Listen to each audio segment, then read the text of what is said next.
Sir, मैं हूं इंद्र मोहन। 15-16 जून को लद्दाख के गलवान घाटी के पास भारत चीन की सेना के बीच हिंसक झड़प हुई। उसके बाद ही चीन ने भारत को दूसरे मोर्चे पर शिकस्त देने की तैयारी शुरू कर दी और उनके साथ लग गए चीनी हैकर्स। चीनी हैकर्स ने 5 दिनों तक लगातार भारत पर 40,300 बार से ज्यादा साइबर अटैक किया।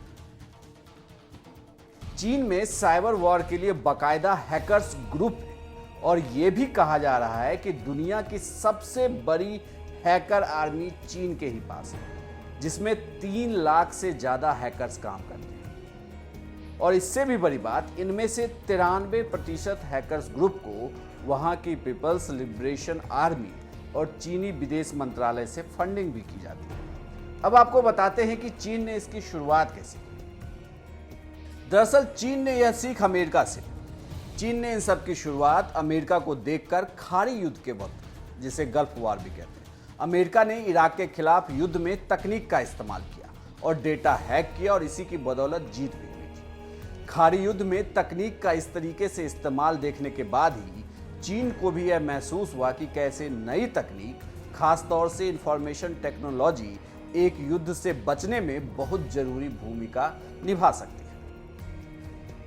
गल्फ वॉर के 2 साल बाद 1993 में चीनी सेना ने अपनी स्ट्रैटेजिक गाइडलाइन में तय किया कि कैसे किसी युद्ध को जीतने के लिए मॉडर्न टेक्नोलॉजी मददगार साबित होगी। गल्फ वॉर के करीब 13 साल बाद फिर 2003 में इराक पर फिर अमेरिका और यूरोपीय देशों ने हमला कर दिया। इस बार मकसद था इराक की सत्ता से सद्दाम हुसैन को बेदखल करना। अप्रैल 2003 में सद्दाम हुसैन की सत्ता चली गई। इस युद्ध में भी तकनीक की मदद ली गई।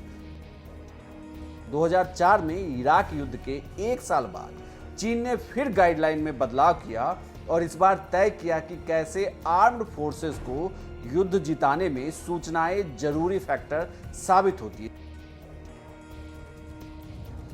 इसके बाद लगभग 9 सालों के बाद एक स्टडी आई। 2013 में मिलिट्री साइंस एकेडमी की एक स्टडी आई थी, जिसमें चीन ने पहली बार माना था कि आज के समय में किसी जंग को जीतने में साइबर स्पेस बहुत जरूरी होता है।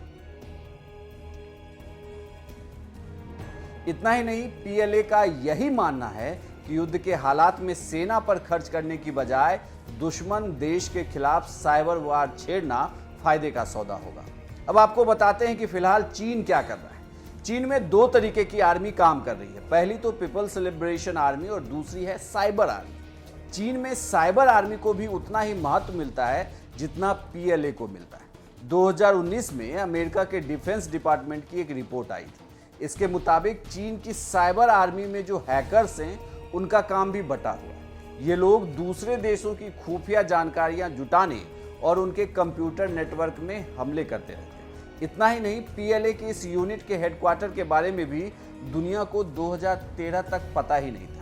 हालांकि पीएलए की इस यूनिट का चीनी सेना के रिकॉर्ड में कहीं भी कोई जिक्र नहीं है। लेकिन यह भी सच है कि ये यूनिट दुनिया भर में हैकिंग करती है, साइबर अटैक करती है। नवंबर 2008 में अमेरिकी एजेंसियों ने कहा था कि 61398 यूनिट ईमेल के जरिए हैकिंग करती है। ये पहले ईमेल करती है और ईमेल पर क्लिक करते ही उसके सिस्टम में सेंध लगा देती है। चीन ने हाल ही में इंफॉर्मेशन वॉर के लिए एक नई स्ट्रैटेजी बनाई, जिसे इंटीग्रेटेड नेटवर्क इलेक्ट्रॉनिक वॉरफेयर यानी INEW नाम दिया गया है। इसके 2 काम हैं। पहला, कंप्यूटर नेटवर्क पर हमला करना और दूसरा, इलेक्ट्रॉनिक वॉरफेयर। इसके अलावा पीएलए में ब्लू फोर्स इंफॉर्मेशन वॉर नाम से भी एक यूनिट है, जो जैमिंग और नेटवर्क अटैक का काम करती है।